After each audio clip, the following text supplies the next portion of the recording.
طلع البدر علينا من ثنيات الوداع وجب الشكر علينا ما دعا لله دا طلع البدر علينا من ثنيات الوداع وجب الشكر علينا ما دعا لله دا بدر علينا من ثنيات الوداع وجب الشكر علينا ما دعا لله دا. Assalamualaikum warahmatullahi wabarakatuh.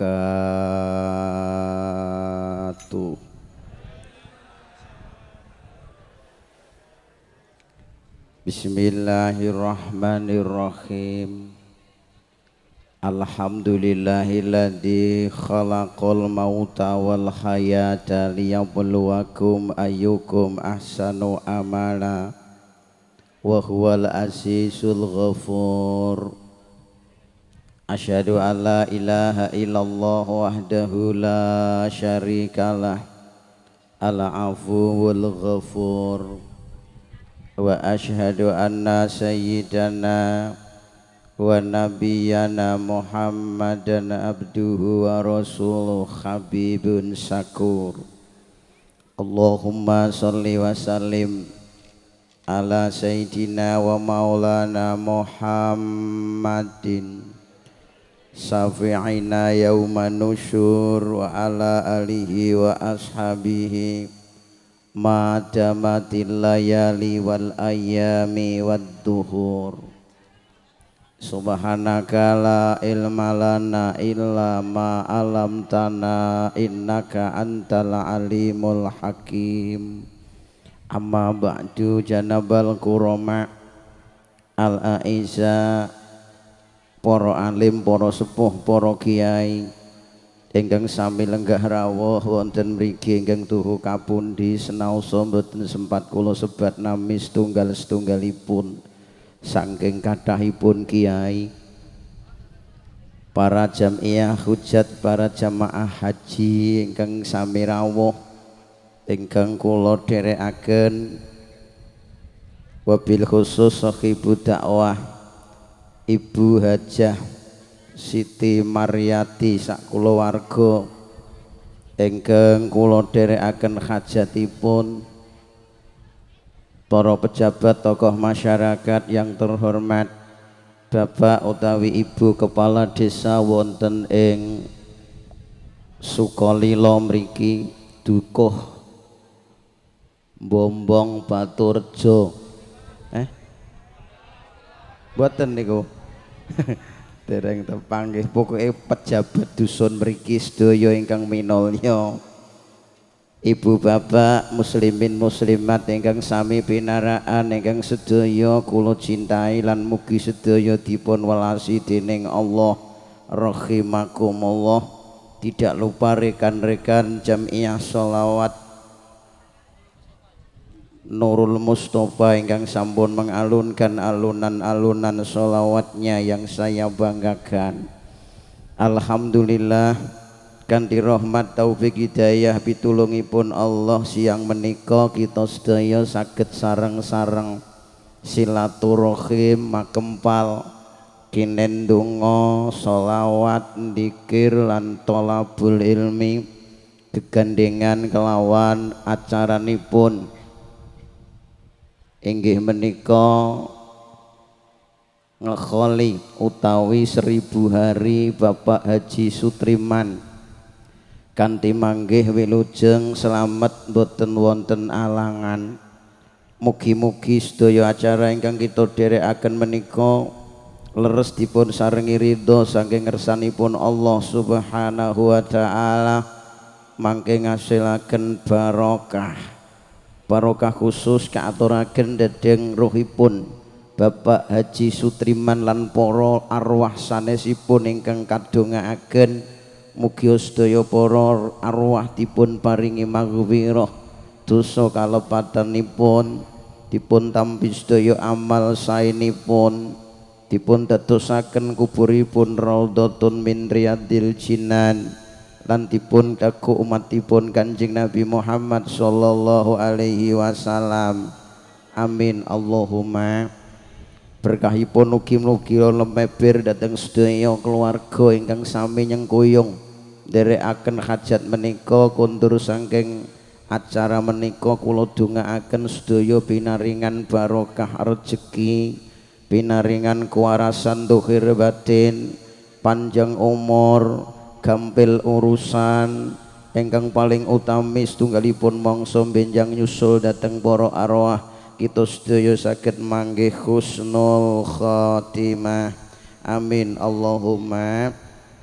Para rawuh ingkang minulya mboten kathah atur, nuwun sewu kok mulai ngaji kok tesih sami andum daharan niki dak kula ngaji niki kewuan. Padha mlampahe ngoten kira-kira. Nggih monggo ingkang dereng dahar sinambi dahar sing sampun sami nderekaken kersanipun sami lumampahipun.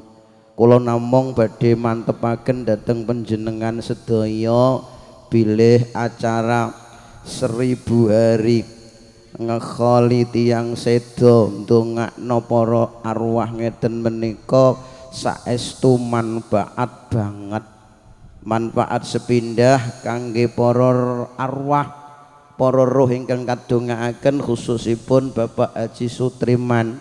Jalaran wonten dawuh mal mayit fi qabrihi illa kal gharikil mughawwis. Mayit wonten ing alam kuburipun, wong mati ning alam kubur niku lir kadya kados dene tiyang klelep wonten ing tengahing segara. Tiyang niku nek klelep ning tengahing segara kepingine nyuwun tulung supaya mangke saged slamet. Nggih napa mboten Pak? Nek kula jenengan klelepe ning segara donya maknane klelep kelawan toya, nyuwune diuncali gedebok pisang, diparingi ban-ban bekas kanggo nglangi teka gisi ing samudra.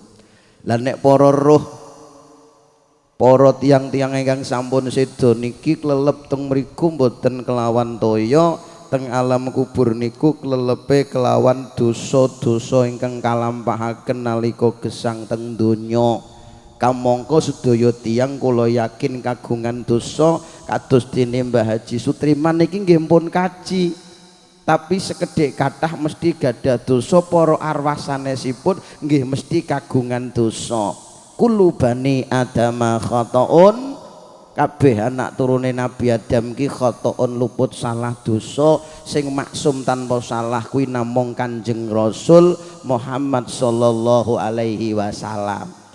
Dosa sing dilampahi teng alam donya ndadoske klelepe teng alam kubur saengga nyuwun tulung dhateng kula jenengan sing tesih gesang. Nyuwun diuncali mboten ban bekas, mboten gedebok pisang, tapi dipun uncali kelawan kiriman donga, khatmul Quran, tahlil, sedekah ingkang kaaturaken saking Ibu Hajah. Sapa niku wau?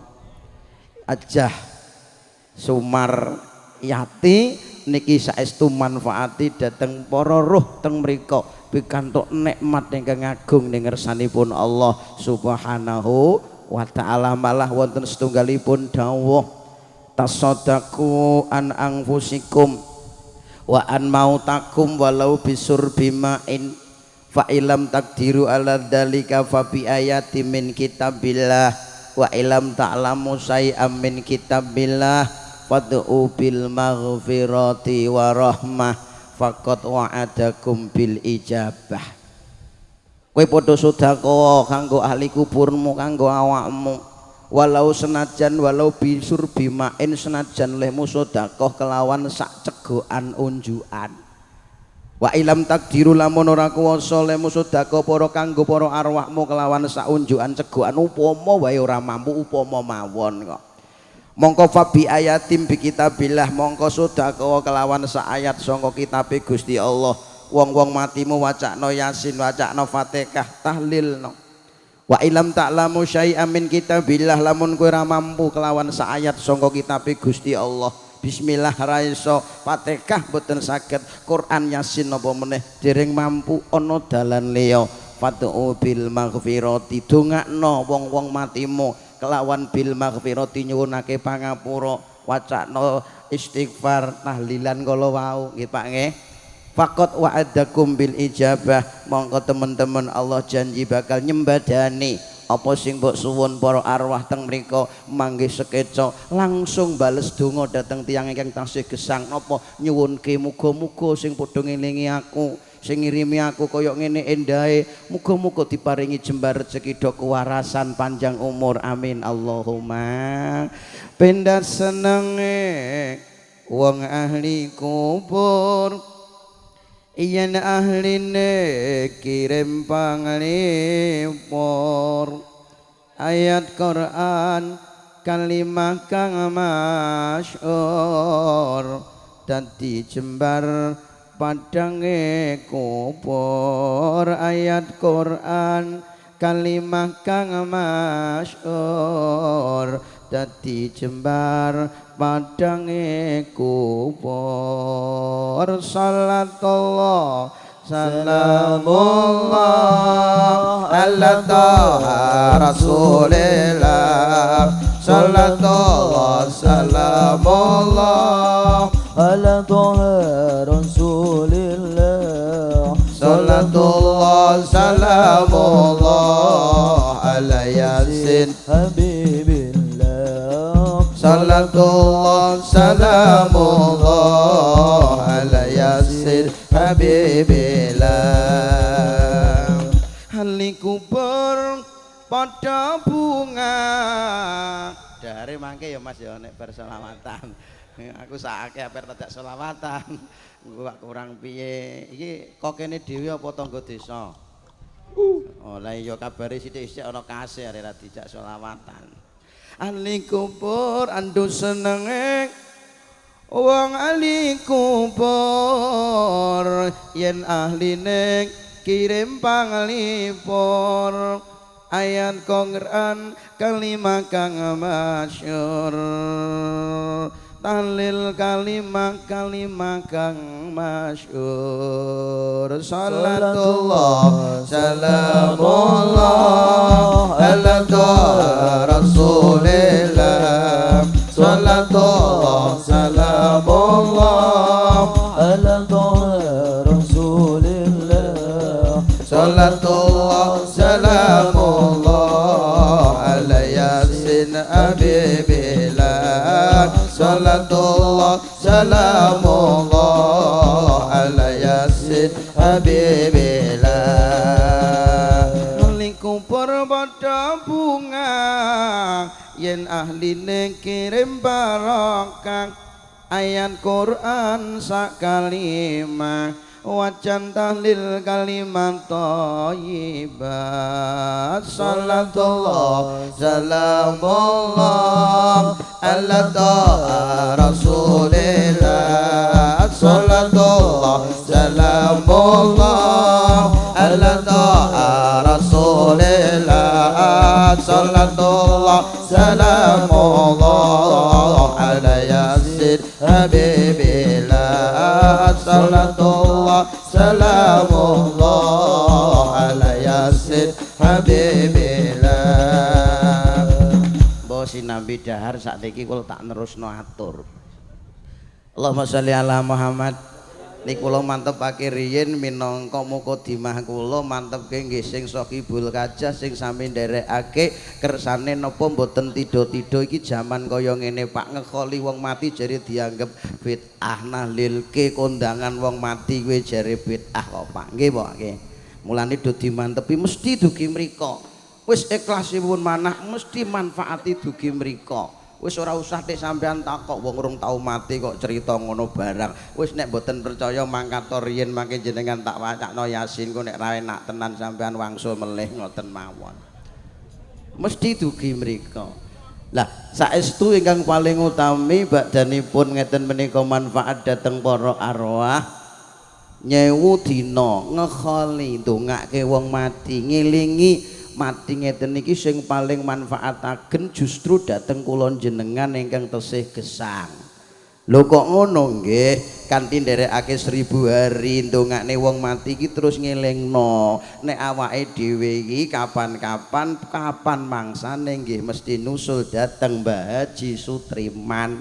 Maknane dijak nderekake khol nyewu dina niki maknane dijak emot pejah. Kamangka tiyang ingkang paling badhe bejo mulya donya akhirat kuwi ya wong-wong sing padha emot pejah ngantos wonten dawuh kafa bil mauti wa'idho. Umbenan kok semene kiai. Ape ngaji kok sak jam iku kok kewowan Pak malah niku. Ya kudune luweh kok sithik ya Pak. Jenengan kersa kira-kira. Karek ora karek karo nyamian ya oleh mboten usah mikir mawon kok Pak. Santai niki. Allahumma sholli ala Muhammad. Kafa bil mauti wa'idho, cukup kanthi emot pejah minangka pitutur sing paling sae. Wong ki nek uripe kok eling mati mesti bakale dadi wong sae. Sebab wong ki nek eling mati bebasan cara jaran ki ana kendali, cara ana kendaraan mobil ki ana rime mboten nerak-nerak, mboten napa niku negar-negar. Tapi tiyang niku nek pun mboten emot pejah, mboten nate nderekake ndongakno wong mati, iki koyok-koyok jaran sing ra ana kendaline, mobil motor gak ana rime, negar-negar nerak-nerak mboten peduli iki bener salah HP Allah. Nggih napa mboten? Mulane tiyang niku sing paling bejo paling mulya wong-wong sing padha eling mati. Ndelalah kok diparingi sugih keturunan bondo donya, emot pejah nyusul dateng Mbah Haji Sutriman. Kula yakin oleh sugih dadi wong lomo, brah weh nyah-nyoh sebab duwe keyakinan bondo donya sing nyelametno teko akhirat kuwi ya bondo donya sing kok nggo sedekah, akhire dadi wong sugih ya lomo, brah weh nyah-nyoh. Alhamdulillah. Nah nek mboten emot pejah mboten nate nderekake khol mboten emot mati ya dadi sugih do bondone turah name ya medhit pailit pentil gambir tela boleng kapsur udar brata wali jithuke kerong kenek nggo ndeplok gemblong. Pramila saestu ngeten iki penting. Kok upama jenengan kula ditakdir Allah dadi wong sing kekurangan, wong jenenge gesang donya niki nggih ana sugih mesti ana melarat nggih ta mboten? Sugih kabeh ya ora endah, melarat kabeh malah rekoso. Nggih sugih kabeh ya ora enak kok Pak. Wong nek sugih kabeh iku malah rekoso ora ana sing gelem maca kok. Barang dengah lakoni dhewe sawake pirang-pirang tapi luku-luku dhewe, ndaut-ndaut dhewe, ngedos-ngedos dhewe, goluk-goluk dhewe ya peok ngono. Kok delala ditakdir Allah dadi wong melarat upama nek eling mati duwe panemu melarat donya pira wene paribasan mung sedelok wae kok 70 80 bakale ya sedo nggih napa mboten. Akhire dadi wong melarat mung sedelok ning donya wae dipetahno ora bakal golek sandang pangan sing nalisir syariate agama. Dadi wong melarat sing sabar ya ora bakal ngamuk-ngamuk karo sapa wae. Tapi nek melarat gak eling mati ya Allah lho ora panen ra patek duwe kok Gusti Allah diwelehno. Mbah Gusti Allah iki mbah piye? Tangga-tanggaku ya duwe domah apik, ya duwe montor, aku kok ya ngene ae. Jane Gusti Allah iku mbah iso tenan mbah ora. Nek ra iso dadi Gusti Allah mbok dipasrahno wong liya lho sing mbok amuk ki lho sapa.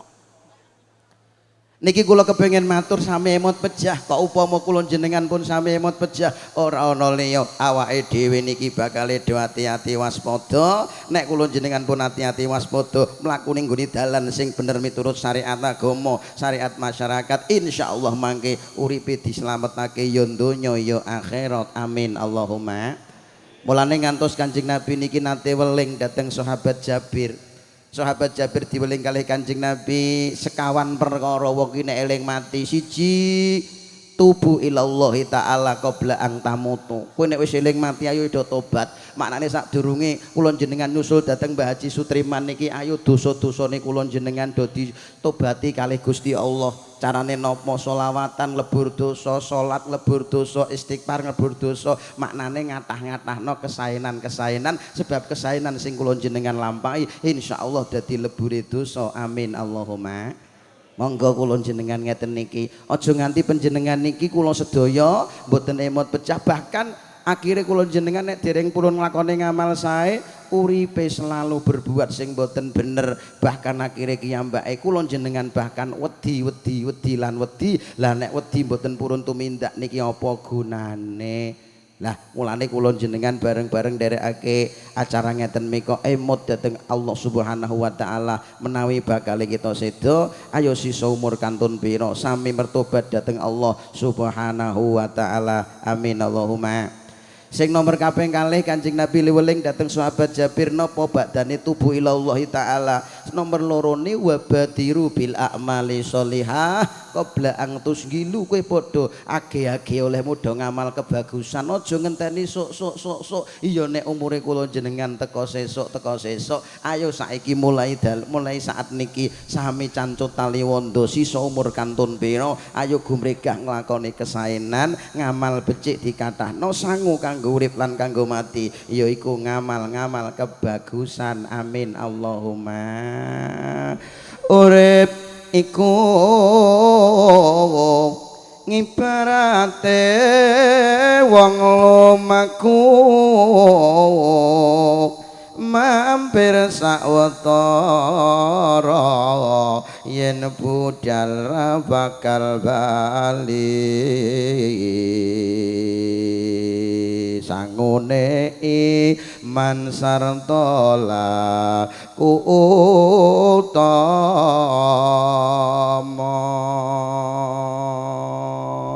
Allahumma sholli ala Muhammad, Allahumma sholli ala Muhammad.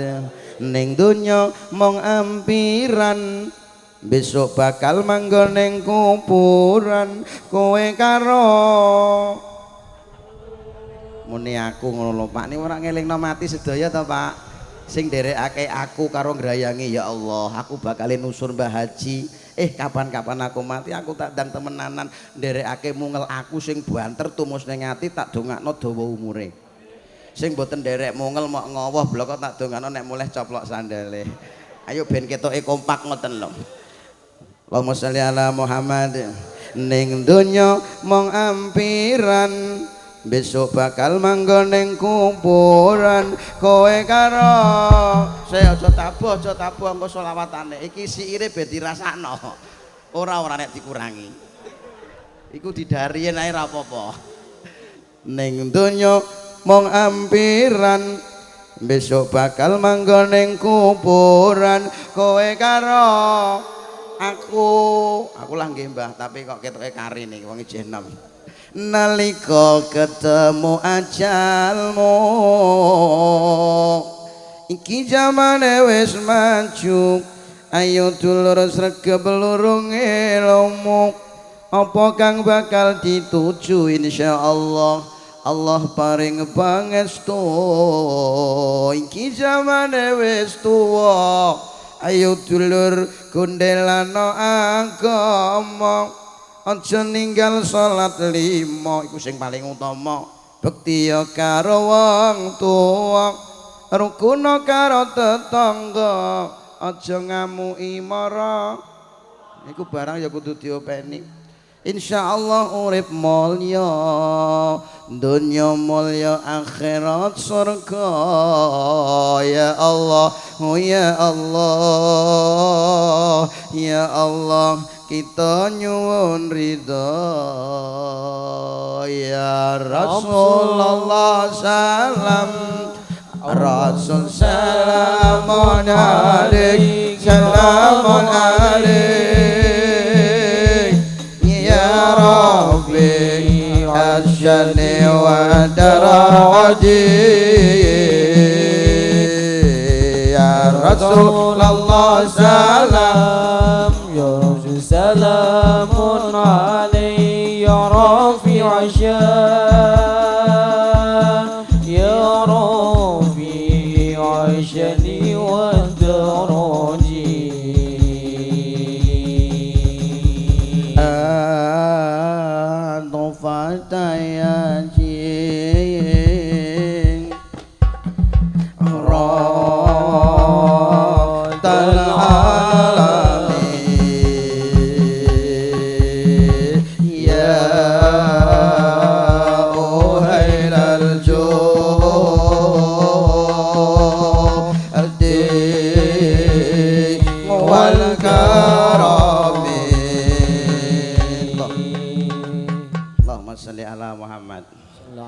Ampun usah ragu-ragu Mas, kowe ampun kampelengi ndak ya wis. Engko nek jeblok tak ijoli aja kuwatir. Allahumma sholli ala Muhammad. Dielingno manfaatipun acara ngeten menika ingkang kaping kalih utama dhateng tiyang yang tesih gesang ngemutno bilih kula jenengan bakal sedo nek pun bakal sedo diweling Kanjeng Nabi siji tubuhallahi tabla'ang tamutu dondang tobat saking dosa-dosamu nomor loro wabadiru bil a'mali sholihah ayo dondang cepet-cepet nglakoni kebagusan sebab nek wis mangkat rono nyusul Mbah Haji Sutriman gak ana sing mbok banggano bondo donya pangkat derajat rano guna sing mbok gawa ya ngamal saleh nggih apa mboten apabila anak manusia telah pergi ke alam baka putus sudah semua amalnya kecuali hanya 3 perkara yang pertama sedekah jariyah keduanya ilmu yang berguna untuk sesamanya yang ketiga doa anak yang soleh yang kan dapat meringankan dosa cekelah Mas mikir Mas bila dirimu hidup dalam berharta pergunakanlah untuk amal jariah leng lo ngono Bu dan bila engkau punya ilmu cobalah amalkan kepada sesamamu didiklah anakmu dengan ilmu agama semoga menjadi putra putri yang soleh tak terusno malah do kepenakan intine napa wong bakal sedo jariah ya dimeno do sing lomo Pak nggih mumpung isih urip nggih Pak nggih bondo donya sing iso nyelametno niku nggih bondo donya sing wis kanggo infak sedekah yatim piatu kuwi lah omah gedhe sing tingkat 5 kaya kraton mobil halus genep 4 nun sewu Bu gelang sing teko kelek Mas kabeh iku ora weem iku ora nyelametno kuwi kok upama Bu Ibu jenengan kok upama diparingi kelonggaran Allah gelangmu teko sikut emas kabeh genep 20 iku asline sing wekmu tenan iso mbok tumpaki donya akhirat mulya swarga kuwi sing mbok coplok sitok mbok nyekno panitia masjid musala madrasah yatim lah sing 19 iki iku ora wekem iku weke bojo nom lah sapa ngerti kuwi jedo nom terus mati dhisik apa ora bojo merabi neh lah tinimbang rabi neh bojomu sampun niku terus gelangmu dinyana bojo nom rak ya kasihan anjenengan mulane nuwun sewu ayo do jariah niki bondo sing bakal nyelametno kula jenengan ngoten nggih Pak oh niki pun jamaah kaji rata-rata nek perkara lomo iki kudu didadekno kaca benggala Pak masalah ngene lho Pak nek urung kaji rada ora patek lomo iki rada dibahas wong tapi nek wis badune putih jenenge Pak Kaji kok rada medhit ana sumbangan kacek sithik karo kancane yo digunem lah kaji kae pira ngono kok Pak nggih ta mboten ya mulane ya sebagai siar ya kaji kudu sing lomo aja dadi tiyang ingkang mboten purun dermawan malah kula kepengin mantepaken jenengan nek jenengan le lomo niku asline aja ngenteni sok nek sugih duwike mberah iya nek iso kula jenengan iso duwike mberah iso sugih tur jenenge dermawan niku nuwun sewu aja ngenteni sok emben masalahe dermawan iki sak duwene didalke niku namine dermawan duwene 50.000 metu 2.000 niku dermawan duwene 100.000 metu 5.000 niku dermawan duwene 1 yuta metune 100.000 niku dermawan duwene 1 miliar metune 1 juta niku dermawan dadi memberikan sebagian sing dimiliki niku namine dermawan mulane dadi loman iki ora usah ngenteni sok nek duwike miliaran jenengan kok kepengin lomo kok ngenteni sok nek sugih malah ra sida lomo sebab nek kula teliti rata-rata wong sing braweh nyanyoh iki wong sing sedengan Pak wong nek sing gemebiar iku malah nek rata-rata kok rada nggo heman Pak niku ngen kula ngoten nek sukalila pripun berarti ya ketularan nek ngono kok kene nggih wong iki nek mblegedar iki malah ora sida sedekah ana critane wong kuweh bandane kathah bakdo tumbas mobil turah 100.000 ning dompet ngono ki rencana pertama pun sae Pak oh duwe kok turah 100.000 Pak obar tumbas mobil piye Pak apike halah Bu dienggo jariah Bu musala masjid tak ya aja genah iya Pak iya lho ngono gang dina apa Pak selenco Pak mau nape dienggo jariah iku berubah gara-gara sugih aja Pak do nggo imbohe ae do tuku kulkas piye Pak lho ngono ana imbohe masalahe nek rada sedengan ngono wae rada kurang ngono malah biasane iku brawe nyanyoh coba bar tumbas mendo turah 50.000 Bar tumbas mendo mawon wong rada kurang kok mobil ndak ya ora kuat Pak. Bar tumbas mendo turah 50.000. Lho ngene iki rencana Pak ketuke kok turah 50.000 bar tuku wedhus ki apike piye Pak? Alah ya dienggo jariah bu musala rak ya jemberah. Lho ngono iki teko musala tenan Pak. Masalahe napa ditolah-toleh ape dimboe nggo tuku apa ora ana imbuhe. Brel ngono alhamdulillah.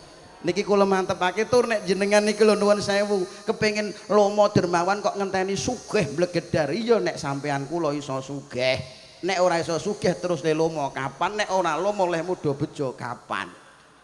Lho kan sugih melarat niku pawaan ceritane kiai kula. Nek pawaan sugih niku sih gak bakal melarat. Yo nek pawaan melarat mbok kapak-kapakno ora iso sugih kok. Uripe wong dicandra kaya kuping nek pawaan melarat dinggone anting-anting masih malah nyenyeken boroken. Bareng digenting nganggo biting sodo dami bareng ngedos lebokno suweng malah nyenyeke waras kok. Wong sugih melarat iki pawaan nggih Bu nggih. Mulane kula yakin sing rawuh rata-rata gelange ya diketokno kabeh ya ngene-ngene ngono. Wis pokoke iki sebagian kudu ana sing nggo yatim, sebagian kudu infak ngono ya. Sebab sing nyelametno ya kuwi-kuwi kabeh. Aja nganti jenengan kula niki do durung nglakoni kesaenan luwih-luwih babagan jariah masyaallah mangke uripe dot cilaka. Malah Kanjeng Nabi niki nate ditakoni sahabat ngeten Pak.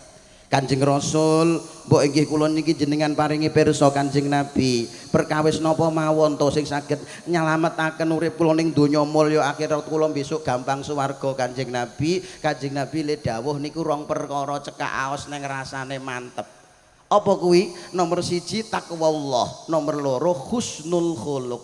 Kowe nek kepengin uripmu do bejo donya akhiratmu swarga nyusul wong mati manggih kuburmu do jembar kabeh, carane ana rong perkara. 1 takwallah. Takwallah iki maknane wedi Allah bi makna hablum minallah. Olehmu do ngibadah iki lho salatmu, dzikirmu, kajimu wis karuan.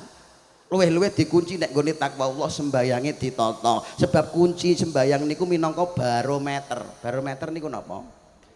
Barometer niki ukuran kajimu mabrur apa ora iku salate piye. Oh kadang kaji ping 5 salat jamaah ya ora tau ki ya ana.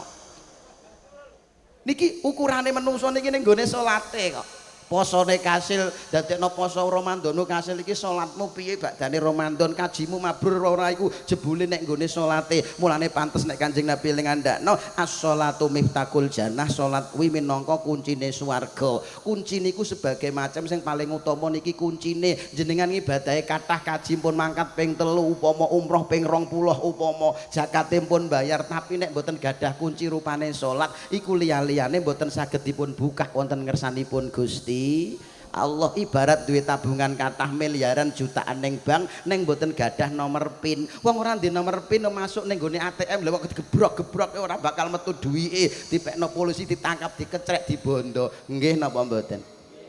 Neng nek salate mpun apik ya Allah, mangke sebagian nikmat apa jenenge ngamal-ngamal jenengan saged jenengan unduh. Lah napa niku kunci kanggo napa? Kanggo buka ngamal ya rupane salat luwih-luwih salat wajib gangsal wekdal. Mulane kunci ngamal, kunci ngibadah niku napa? Nomor pine buka ngibadah niku napa? 24 4 3 4 iki diapalno. 2 manane 2 rakaat subuh, 4 rakaat zuhur, 4 rakaat asar, 3 rakaat maghrib, 4 rakaat niki nek pun dilakoni bakal ya gampang ngunduh besok nyusul sedo pinaringan mulya Allahumma Allahumma. Lah supaya kunci niku wau cara dikunci niku mak cring ngono Pak Bu.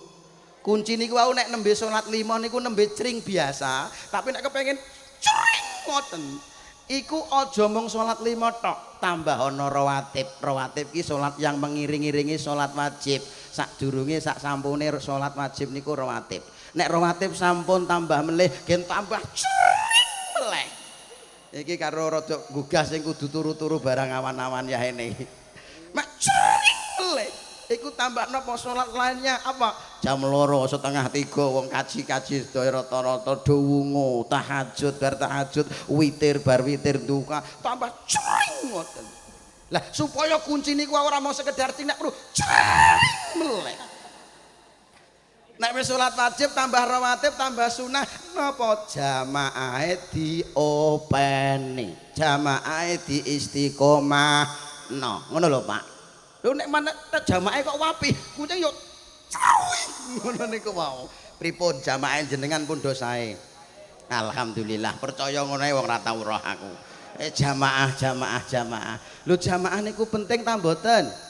Oh jamaah niku penting, manfaate jamaah tak paringi pirsa ben do semangat. Nomor 1, apa manfaate jamaah? Kanggo gampangke ketrimane salat. Nek jenengan kok salat ijen dhewean tanpa jamaah kon ketampa iki rasane rada angel yu.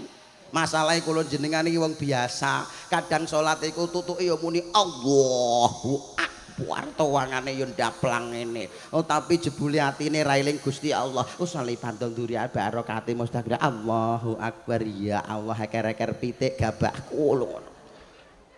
Nggih napa mboten? Kadang-kadang pas magrib usali pantun magrib Allahu Akbar ya Allah pangan kucing pindangku. Nggih kok. Lho kula ki hambak niki lho gara-gara arep ngajine Sukalila iki lho.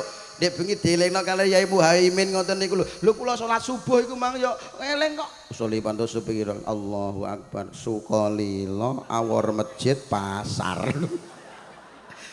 Nggih, jam 10 kudu teko kono. Lho ngono barang niku Pak. Nek gelem jamaah sampean gak eling, mangke kok ana siji sing eling ngoten mawon. Sanes-sanes ketrum dadi apik alhamdulillah. Oh ngono iki nek ora bolo dhewe ra tak bocori Pak asline niku. Lah sing nomor 2 Pak, kuncine jamaah penting niku napa? Kanggo ningkatake ganjaran sing kathah. Jenengan alimo Sundho Langit pondokan 2 juta tahun ra nrimo 20 tahun, 2 juta tahun. Alim Sundho Langit ngilmumu, nek salatmu ijen dhewean ganjarane namung setunggal. Tapi nek purun jamaah jenengan bodho paribasan rubuh gedang lah kok purun jamaah anut imam sing apik niki ganjarane. Nek ngen kula 27 niku Pak.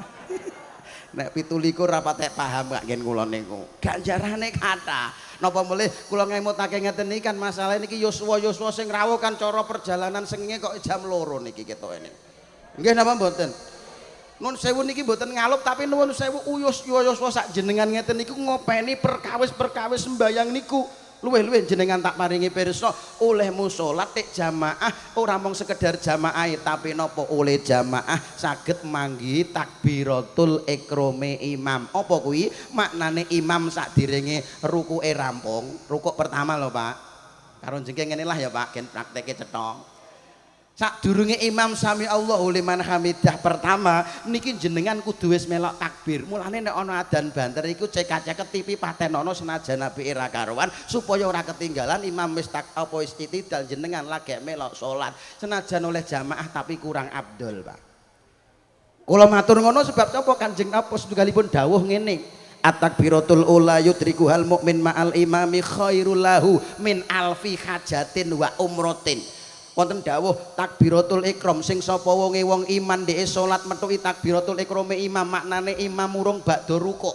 Ijeh rukuk pertama jenengan kok wis melok iku untuk ganjaran siji sing paling utama khairul lahu min alfi hajatin wa umratin entuk ganjaran padha karo luweh apik ganjarane kaji ping 1000 umroh ping 1000 alhamdulillah. Lho ngene iki ya nyemangati sing urung kaji urung umroh kuwi lho jebule ora usah rono wong ora ana duwike diapakno. Ndak nggih ha. Oh sing wajib rono nek ora mangkat rono diancam mati Yahudi Nasrani iki nek duwike turah bondone kathah awake sehat ra mangkat. Lah nek ora ana sing dienggo kok Pak. Ora usah mangkat rono. Kajine napa? Salat wae sing tenanan takbiratul ikrame imam. Aja nganti kok ngaji ra mangkat, umroh ra mangkat, salate telat. Terus kasihan elok. Malah wonten riwayat iki tesih dipireng kene iki. Malah wonten riwayat besok tenggone akhirat niku kathah tiyang sing gumun kalau pribadine. Lah kok mboten gumun ki pripun besok ning akhirat niku kan wonten peristiwa entuk buku catatan ngamal ibarat sekolah iki nampa rapot. Bareng rapote ditampa niku dibuka biyak lampiran pertama nganti 3 4 niku isine niku kaji umroh kaji umroh plengak. Batine ngene lah kowe iku ndek bening Sukalila ya blas ra tau mangkat kaji tapi ganjaran kok kaji umroh. Malaikat ngandani ngene Bu, mi ngatemi kowe aja gumun. Aku ora cerita Sukalila ora ngatemi ngono apa. Nek nggen kula njaken mriko ya mutmainah ajijah. Pak, kowe aja gumun miki ganjarane kowe ndek ben nalika ning alam donya ana adzan Allahu Akbar kowe jembrantal ora ketinggalan rukuk pertama nih imam amin Allahumma. Lah sing nomor loro untuk ganjaran apa? Walau mislu man tasaddaqa biwajni jabali Uhudin daban alal masakin. Wong mau entuk ganjaran padha karo ganjarane wong sing sedekah emas gedene sak gunung Uhud diwenehno wong miskin. Senajan gak tau sedekah dhuwit wong dienggo dhewe kurang, gak tau sedekah daharan wong didahar dhewe kurang. Nek salate kok apik kaya ngono kuwi mau, besok ning akhirat ngunduh ganjaran kaya dene ganjarane emas sak gedene gunung Uhud diwenehno wong miskin. Alhamdulillah. Wis bendo semangat karep kula masalah ibadah niki. Sing nomor telune ditulis apa? Wayak tubulau bikuli rokaatin ibadata sanatin. Nek salate kok apik kaya sing kula kandhakno, wong mau ditulis setiap satu rakaate ditulis padha karo ibadah setahun. Coba kula takok ben padha oleh-oleh ngomong, Pak, kok aku dhewe sing ngomong kok wong bento tak angen-angen niku. Pak, salat maghrib pinten rakaat? Berarti lek salat kok apik metuhi takbiratul ihram imam padha karo ibadah 3 tahun. Mulane umat Kanjeng Nabi kira dawa-dawa ratusan lah iki insyaallah ngluwehi umat-umat sadurunge sebab napa utama-utama waktu kaya ngono kuwi. Bu, subuh pinten rakaat, Bu?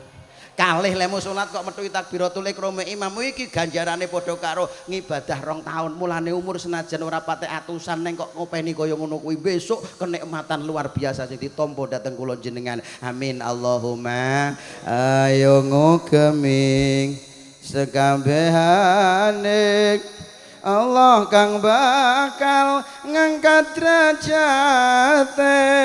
derajat ning donya, selamat mulya uripe derajat akhirat swarga besok manggone. Muga-muga Allah mengko ngabulake ya Rasulullah.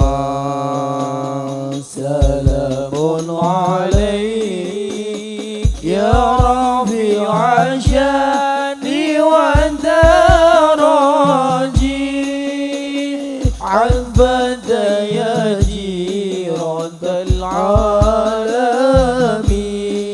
ya uhailal judi wal karami ya uhailal judi wal karami. Najan rekoso ayo tindak. Aku diwangi no Pak. Muni no ngoten nggih. Muga-muga digregahake Allah sing rada keset tapi sregep. Muga-muga sing dereng jamaah sing urung lomo-lomo. Allahumma najan rekoso ayo tindak. Iki ana kunci gaya urip sing mulya, mulya ning donya, mulya akhirat surga. Muga-muga Allah mengko paring ridho, muga kita sedaya kelebet ahlu swarga. Ya Rasulullah salamun alaik ya Rafi'a syani wa daraji abada ya jiratal alamin ya uhailal judi wal karami ya uhailal judi wal karami.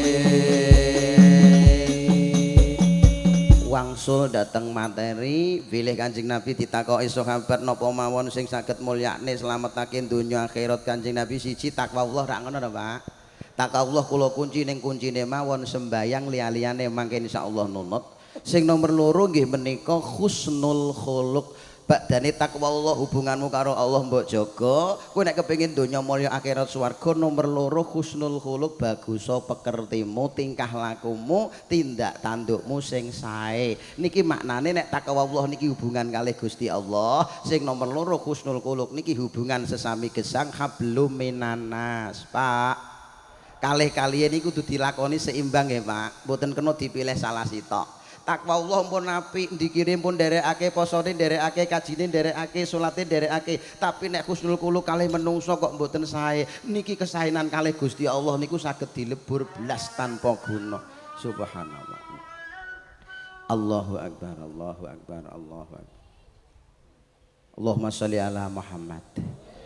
Niki dugeke sekedhik nggih Pak. Mangke jamaah dalam arti mangke jamaah mboten mesti teng masjid niku, tapi mangke kondur sak surun mau kan ban bahas jamaah. Nggih, jamaah kalih sinten mawon monggo minimal 1 2 orang kan pun jamaah.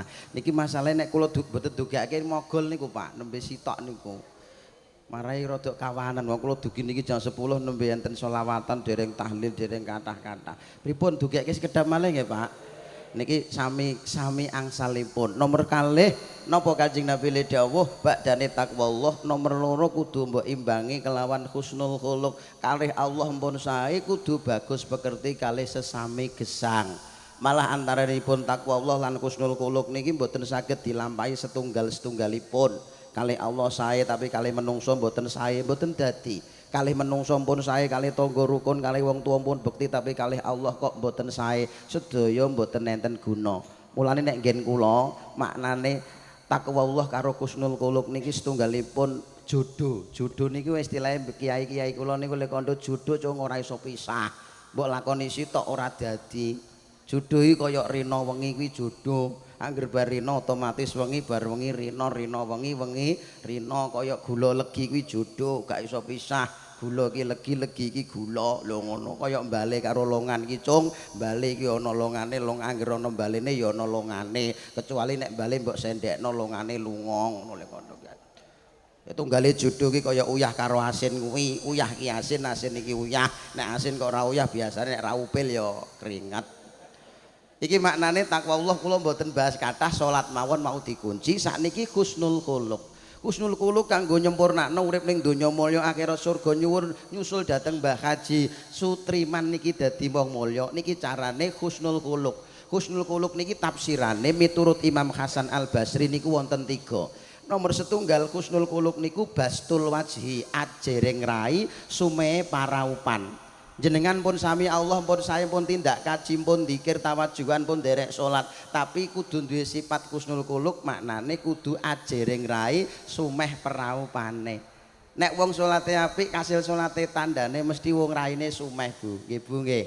Wong niku nek kulino betutut merengut mecucu lincip kaya kukusan, mbok kaji ping 20, mbok salat bathuke nganti ana ireng-irenge, mbok tawajuhan dikira ngasih ndelewer, iku mesti dicela wong. Nggih napa mboten? Mulane wong iki kudu tabasum senyum kepethuk kanca. Ngerti senajan arep ning pasar ditakoki ditelesi lambene niki, "Mbak, badhe teng pundi?" Lho senajan wis ngerti nek ape ning pasar. Sing ditakoki ya kudu duweni akhlak apik, dijawab sing genah, "Iya, Mbak, arep kula ya Dik ate nek pasar." Aja ditakoki apik-apik karo mesem ditakoki, "Mbak, badhe teng pundi?" Anggere ngene iki nderape ning pasar takok barang lah apa lho. Iki berarti akhlake elek kuwi. Iki kudu ngono Pak. Nek akhlak ngeten iki jenengan pun terapake, keluarga ya ayem, wong bojo anak padha saling mesem, tangga teparo ya mesti ayem, bermasyarakat kira ya mesti ayem. Nggih ta mboten? Neng ternyata tabasum meseman akhlak apik ki ora ngger wong iso. Sebab nek ora kulino ngaji, ora kulino pinaraan ning majelis nyinmu ya iso mesem Bu, tapi eseme rasane kecute ra karuan. Mulane majelis ngene iki monggo-monggo atine diati apik, esemane ndadekno mulya Allahumma. Malah-malah nek tak mantepno oleh mesem panjenengan karo kanca dulur iki nek dingilmoni dawuhe Kanjeng Nabi tabasumuka fi wajhi akika laka sedaqatun, olehmu mesem karo kancamu kuwi ikhlas manahmu ganjarane padha karo sedekah. Lho apa ora genah ngono kowe? Api nterani dhuwit ra sedekah, ora usah sedekah dhuwit, ora sadaharan, anggere kepethuk kanca sedekah sitok. Kepethuk kanca meneh alhamdulillah sedekah bolak-balik ngene iki mang salaman bolak-balik rak sedekah pirang-pirang nggih napa mboten Pak. Mulane kula kawit mulai salam nganti saiki lek ku mesem tak hitung wis pirang-pirang sedekahku pirang-pirang ngono. Alhamdulillah. Wong iku nek kulino ngaji mesti nggo heman kepethuk kanca gak mesem nggo heman. Lah piye sekedar lho ngono kok sedekah ki piye? Nek jenengan tak mantepno meneh malah ana dawuh sing endah, ling mesem kok ora karo kanca, ling mesem kok malah karo bojo. Iki ganjarane ora mung sekedar sedekah, tapi padha karo ganjarane kaji Mekah Madinah senajan dhuwit ora gablek. Alhamdulillah. Niki ya nyemangati sing ora mangkat kaji. Lah sing wis kaji rasa tak semangati wis karuan kok ya Bu ya.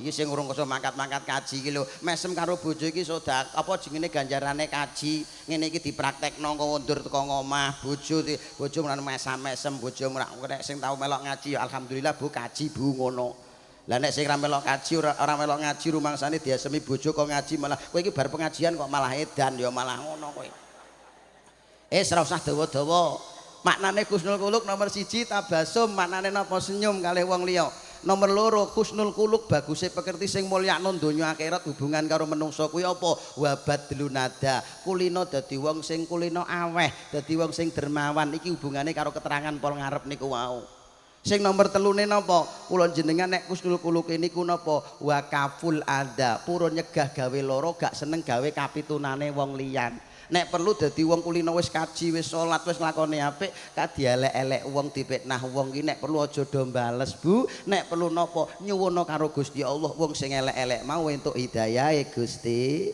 nggih kok Kanjeng Nabi pun praktekno ngono kuwi mulane Kanjeng Nabi dijamin swarga karo Gusti Allah di samping salate Kanjeng Nabi hebat dikire Kanjeng Nabi hebat tapi istimewane Kanjeng Nabi ku nek dipitnah diino dinyek karo wong liya ora bales kelawan fitnah lan nyek-nyekan sing padha ning malah ndongakno apik iki tak cepetno sithik Pak masalahe keselak ndang wektune entek ngono Allahumma sholli ala Muhammad Kanjeng Nabi niku dakwah ning gone Mekah ngejak salat ngejak apik iku ora do melok iki malah dipopok klethong ngonto Kanjeng Nabi dibandem wajane untune Kanjeng Nabi nganti rompal Kanjeng Nabi mboten bales padahal nek kepengin bales mboten kurang sarana Kanjeng Nabi niku dongane mandi Pak tapi Kanjeng Nabi kok malah ndongakno apik Allahumma di qaumi fa innahum la ya'lamun Gusti jenengan hidayahi mawon Gusti masyarakat umat ingkang sami ngrenah dhateng kula piyambakipun ling renah kalih kula niku sebab dereng jenengan hidayahi kok Gusti hidayahi mawon Gusti alhamdulillah ini iki praktekno teng gone masyarakat engko dak do ayem Bu jenengan kok upama Bu dipitnah kanca tangga dinyek dipitnah diino ngerti sing nyek wong ika wonge 3 wis roh iku lho roh pirsa iki roh tenane roh omahe roh iku piye roh tenan iku lho roh ora usah mbok labrak ngentekno tenaga santri capopo nek ngono kuwi kondur njupuk dhuwit nggo tuku gula 3 kilo karo teh 3 bungkus terus digawa nggone wong mau wong omahe ya ketok wae digawa iki lho Mbak dum karo kanca matur nuwun ya ngono Bu iso Bu wong pancene swarga ya angel ngono kuwi wong kadang-kadang urung dipitnah wae mitnah dhisik kok Bu engko gak tanggamu rak mesti do takok lho aku iku leh kunyunatno jeh taun ngarep kok mbok gawakno gula saiki to lho terus ditelangno ngene lho Mbak aku iki matur nuwun karo kowe wis mbok lo ngidosaku wong nek dipitnah kok ikhlas kan ilang budosane aku wis mbok lo ngidosaku lha ndek kenane kae mbok pitnah karo kanca wong 3 lah mulane kidum sesuk eneh ya lah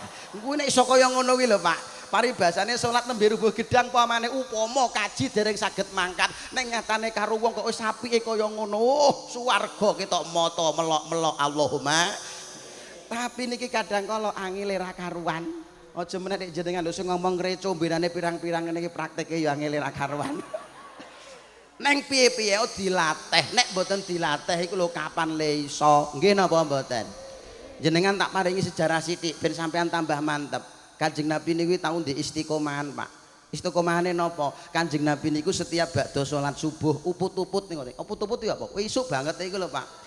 Salat subuh uput-uput iku bakda dikiran Kanjeng Nabi mesti istiqomah napa? Nggawa daharan sak piring cara wong Sukalila ya ana segone, ana lawe, mbah tempe, mbah pindang digawa ning pojok pasar karo umbenan sak ngeten niki. Bendina digawa rono pojok pasar. Mboten pasar mriki ning pasar mriko wae niki. Iki bayangno pojok pasar kono. Digoning pojok pasar kono para sahabat sami gumun lho Kanjeng Nabi iki ana apa to ben kesuk kok mesti rono nggawa daharan iki ana apa sahabat niku sami nginceh iku apa Pak ngawasi tapi secara sesingidan ben mboten ketinggal diawasi jebule Kanjeng Nabi teng mriku niku teng pojok pasar niki ana wong tuwa mpun sikile lempoh mripate wuta mboten wong Islam wong Yahudi Pak didulang angger kesuk sampean bayangno didulang angger kesok niki Masya Allah neng kula mboten terangno mulai dina pertama nganti pirang-pirang sasi kesuwen Pak wektune Pak kula langsung pada suapan hari yang terakhir ngoten mawon suapan hari yang terakhir didulang monggo Mbah kula dulang alon-alon nggih Mbah sing diulang niki Kanjeng Nabi sing didulang niki wong Yahudi wong buta Mboten ngerti nek sing dulang niki Kanjeng Nabi. Matur nuwun ya Mas, jenengan kok apik ngono kalih kula ben pirang-pirang dina kok ndulang kalih kula. Nggih Mbah, monggo didugekke Mbah ledar monggo. Matur nuwun nek seret nggih niki Mbah diunjuk riyen. Iya matur nuwun. Diunjuk ora sida Pak niki mau contone ngono. Monggo diunjuk Mbah nggih matur nuwun. Kowe kok apik ngene aku urung tau kepethuk wong kados sampean. Lah gandeng sampean iki wis apik kalih kula ndulang ben kesuk kalih kula kepengin sampean iki selamat Mas. Nggih Mbah enten napa Kanjeng Nabi mungel ngoten. Ngenten lho Mas, kapan-kapan wek kepethuk karo bocah sing jenenge Muhammad. Kowe aja nganti katut bocah kuwe iki bocah gendeng, bocah kentir, bocah edan. Lah kok ora kentir, ora gendeng, ora edan ki piye wong bocah iku ndeke lahir cenger bapake mati ning kandungan 4 sasi. Ora suwe ndeke 6 tahun umure bayi bocah tekan ndeke mati ibuke bareng melok mbahe 2 tahun 8 tahun umure mbahe ya mati ya ngerti kabeh ngono ceritane. Mati akhirnya melok Pak Liangon wedhus lho bareng umur 40 tahun kok malah ngaku dadi nabi. Mulane kowe aja nganti katut nek kowe nek ora tau ngapiki ndulang aku ora tak kandhane kok Mas tenan. Pak sing didarani wong gendeng wong edan wong bento iku mau sapa? Lah sing dulang iki mang sapa? Lah coba upama wong Sukalila wis dulang pirang-pirang sasi, Pak. Terus jare sampean wis dulang bendina ora ana sego mbok tukokno, ora ana dak, ora ana lawuh mbok golekno. Lho kok jenengan pas dulang jare darane wong bento, wong edan, wong gendeng ngono iku kira-kira nek cara wong kene pripun? Raine dituamplek nganggo sego ngono ya, Pak. Mulane Sukalila ora ana nabi niku berat. Lho nek Kanjeng Nabi kok mboten? Kanjeng Nabi mboten len jawab, "Oh ngoten Mbah nggih, mangke kula tak atos-atos." Mbah monggo didugekke le ngunjuk Mbah. Matur nuwun. Ya Mas matur nuwun. Ning aku dhewe iki lho Mas, lho terusno le ndongeng. Ning kula nggih aku dhewe iki lho Mas, kok upama delalah kok diganjar mripatku iki roh waras ngono lho Mas. Kok kepethuk karo bocah sing jenenge Muhammad tak idoni kok ning ngarepku tenan iki lho. Sing ape didoni iki lho ning ngarepe Pak. Jajal lek sampean upama lho. Niku kira-kira didugang ta mboten niku? Nggih, nek Kanjeng Nabi kok mboten. Oh, ngoten nggih, Mbah. Kula tak atos-atos neng yo ngene ya, Mas yo tepangan wong ya ana yahene ngapiki kula. 3 sasinan kangen dulang kalih kula kok ngantek saiki urung tepang jenengan kok ben kesuk rak perek kene ae. Nggih, Mbah kula nggih mriki mawon. Etan mriki lho etan pasar mawon niki kula kok. Lah namine sinten nggih? Kula niki nggih nuwun sewu Mbah sing jenengan arane wong gendeng, wong edan, wong bento kuwi. Lho, sampean iki Muhammad.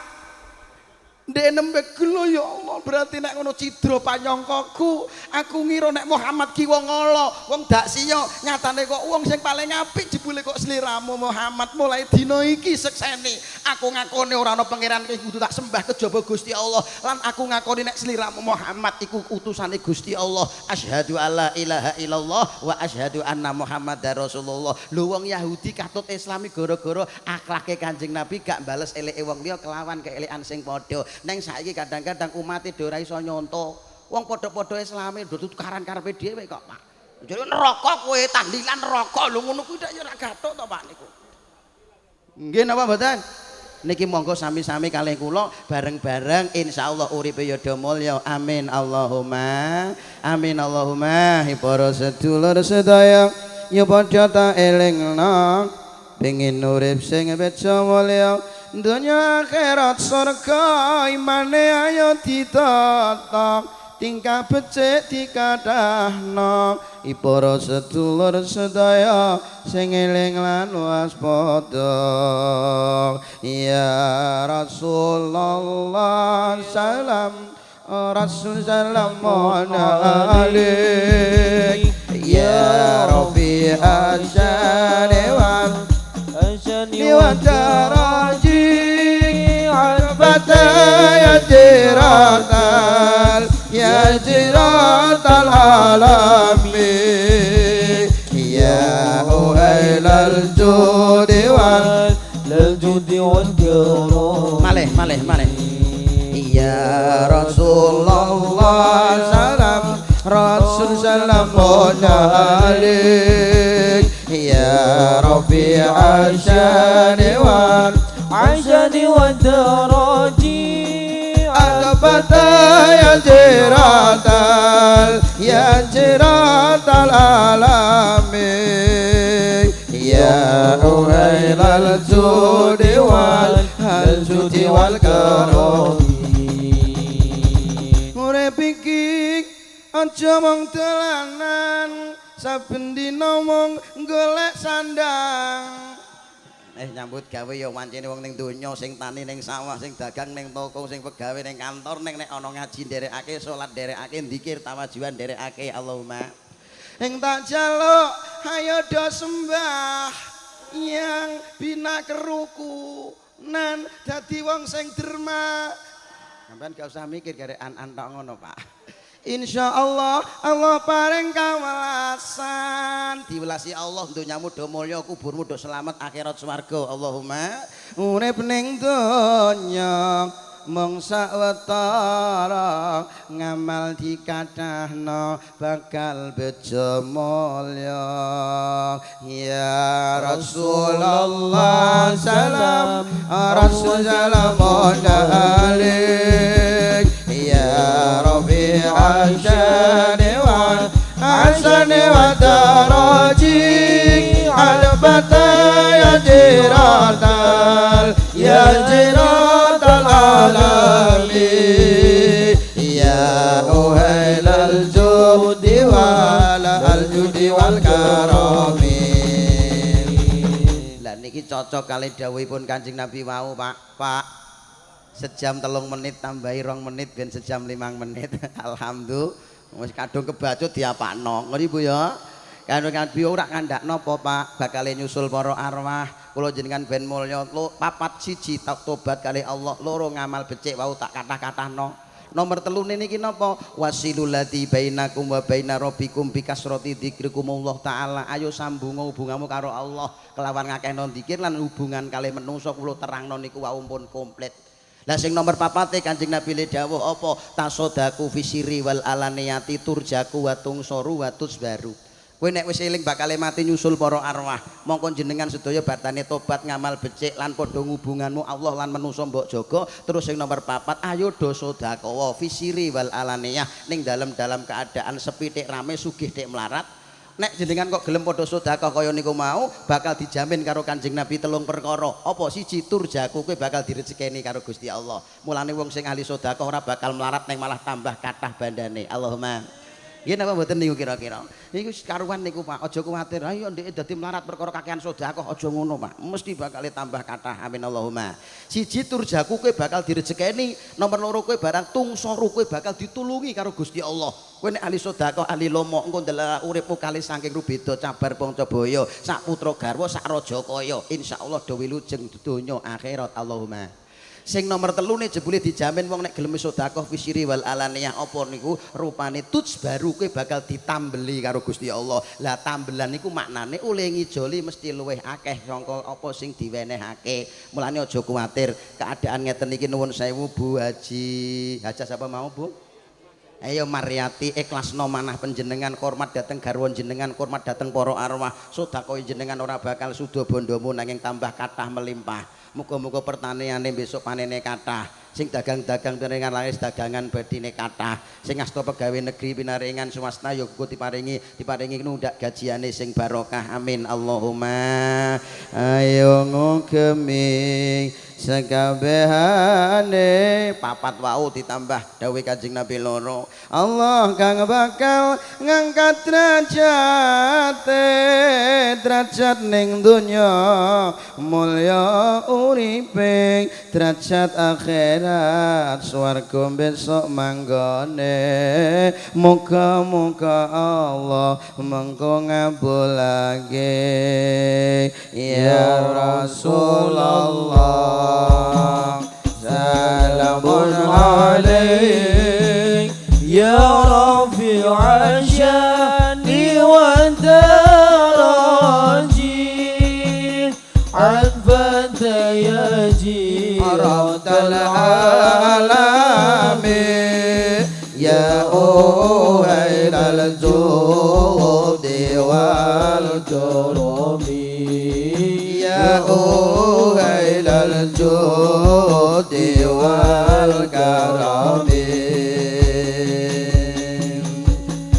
uripe ayam rumangsa aman dunung ing kandhang rasa yen iman sabar narimo senajan pas-pasan kabeh tinakdir saking pangeran kabeh tinakdir saking pangeran Ya Rasulullah salamun alaik Ya Rafi'u ashani wa darajati al-badaya jiratal alamin ya uhailal judi wal karami ya uhailal judi wal karami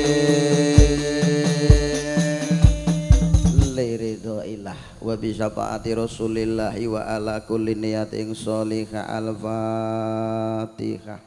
A'udzu billahi minasyaitonir rajim. Bismillahirrahmanirrahim. Alhamdulillahirabbil alamin arrahmanir rahim maliki yaumiddin iyyaka na'budu wa iyyaka nasta'in iyyaka na'budu wa iyyaka nasta'in iyyaka na'budu wa iyyaka nasta'in ihdinas siratal mustaqim siratal ladzina an'amta 'alaihim ghairil maghdubi 'alaihim waladdallin. Sampun sawetawis nausana dereng sampurna ngengketipun wekdal ingkang sampun siang mugi-mugi sak klimah rong klimah ingkang kula aturake beto manfaat barokah khusus para arwah sinepura dosa jembar kubur dadosaken rontutun minrantil jannah ingkang sami rawuh pinaringan kebliberan panjang umur kewarasan dohir batin pinaringan benjang nyusul husnul khotimah amin Allahumma. Bismillahirrahmanirrahim. Allahumma shalli wa sallim wa barik ala sayyidina Muhammad sayyidil awwalina wal akhirin wa sallim wa radhiyallahu ta'ala kulli sahabati rasulillahi ajmain. Alhamdulillahi rabbil alamin hamda syakirin hamdan naimin hamda yafi ni'amah wa yukafi majidah ya rabbana lakal hamdu kama yanbaghi li jalali wajhikal karim wa adimi sultanik. Allahumma shalli ala sayyidina Muhammad salatan tungji nabiyya min jamil ahwali wal afat wa taqdila nabiyya jami'al hajat wa tutahhiru nabiyya min jami'i sayiat wa tarfa'u nabiyya indaka ala darajat wa tubaligu nabiyya aqsal ayat min jamil khairati fil hayati wa ba'dal mamat. Allahumma inna nas'aluka salamah fid dunya wad din wa jiyadah wal barakah fil ilmi warzuqil marzuqin. Allahumma inna nas'aluka ridhoka wal jannah wa na'udzubika min sakhatika wan nar. Taqabbal minna ya Allah salatana wa siyamana wa ruku'ana wa sujudana wa qu'udana wa tadru'ana wa takhassu'ana wa ta'abudana wa tamim taksirana ya Allah ya rabbal alamin. Allahumma ja'al auladana wa talamidana wa ahlana min ahlil ilmi wa ahlil khair wa ahli ibadah wa ahli ta'ah. Taqabbal wa ausil sawaba ma qara'nahu minal qur'anil azim wa mahalalna wa masabahna wa mastakbarna wa matasaddaqna wa masallaina ala sayyidina Muhammadin sallallahu alaihi wasallam bi hadal majlis hadiyatan wasilah wa rahmah najilah wa barakah samilah ila hadrati abibina wa syafi'ina wa qurrati a'yunina Muhammad wal anbiya'i wal mursalin wal auliya'i wa syuhada'i was sholihin khususan Sultan Syekh Abdul Qadir Jilani radhiyallahu an jami ahlil kubur minal muslimina wal muslimat wal mu'minina wal mu'minat ahli kubur hadhil jamaah wa khususon ruh Bapak Haji Sutriman. Allahumma gfir lahu warhamhu wa afihi wa'fu anhu. Allahumma gfir lahum warhamhum wa afihim wa'fu anhum. Allahumma anzil rahmata wal maghfirata ala ahli kubur min ahli la ilaha illallah Muhammadur Rasulullah. Salimna ya Allah min kulli afati dunya wa adabil akhirah. Allahumma khtim lana bil iman wa khtim lana bil islam tim lana bi husnil khatimah wa na'udzubika ya Allah min su'il khatimah. Rabbana atina fid dunya hasanatan wa fil akhirati hasanatan wa qina adzabannar. Wa sallallahu ala sayyidina Muhammadin wa tamin nabiyyin wal mursalin wa ala alihi wa ashabi ajmain. Subhana rabbika rabbil izzati amma yasifun wa salamun alal mursalin walhamdulillahi rabbil alamin. Al-Fatihah.